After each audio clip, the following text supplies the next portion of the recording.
For staying with us, the Hawks in Gauteng say an investigation is now underway into the discovery of 19 men who were apparently held captive at a property in Mondeor, Johannesburg. The unit is investigating what it says was a case of possible human trafficking or indeed kidnapping. So far, one suspect has been arrested and is due to appear in court on Monday. We can speak to Hawks spokesperson in Gauteng, Mulamu, who joins us by phone. Dibuo, good morning to you. So let's go back then to where these 19 Ethiopian men came from. Good morning, Tembekile, and to your listeners, or to your viewers, about my apologies.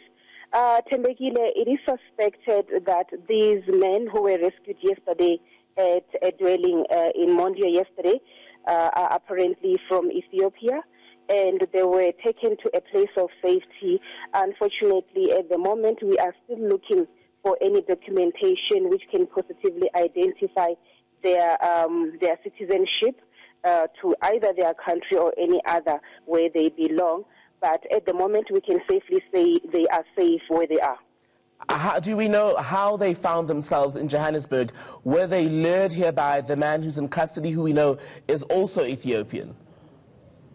Tembekile, there are allegations that these men arrived in the country just 4 days ago, and they were kept in that private dwelling in Mondeor against their will. And we can also confirm that our serious organized crime unit, when they intercepted this house, apparently it was just in time before they were moved to an unknown location.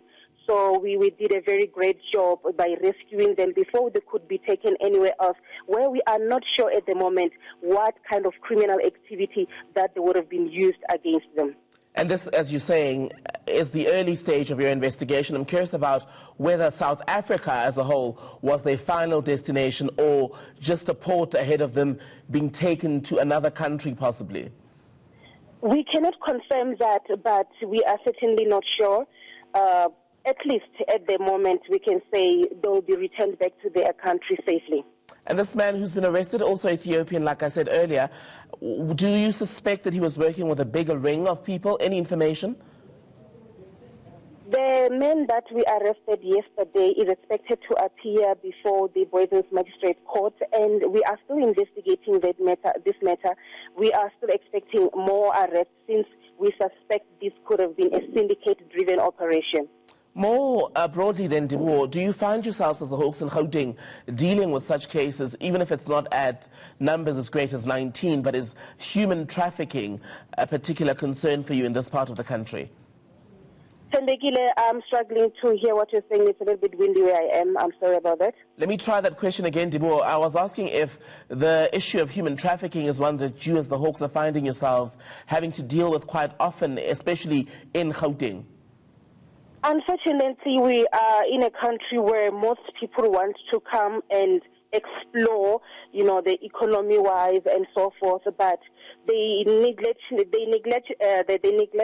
the fact that when they come to the country without knowing anybody, you happen to be exposed to such criminal activity where you are forced to do things against your will. So we can confirm, Tembekile, that most people who come in the country without identity or forced to come to the country, they happen to be used, in criminal activities or rather exploited for either sexual activity or any monetary gain to the person who had adopted them. So we can also advise and urge the community out there that it is always advisable that when you come to a certain province, whether for work or for anything that would benefit or develop you as a human being, please make sure that you are coming to a person that you know and trust. All right, and Dibuo Malamu, spokesperson for the Hawks in Gauteng, thank you for your time.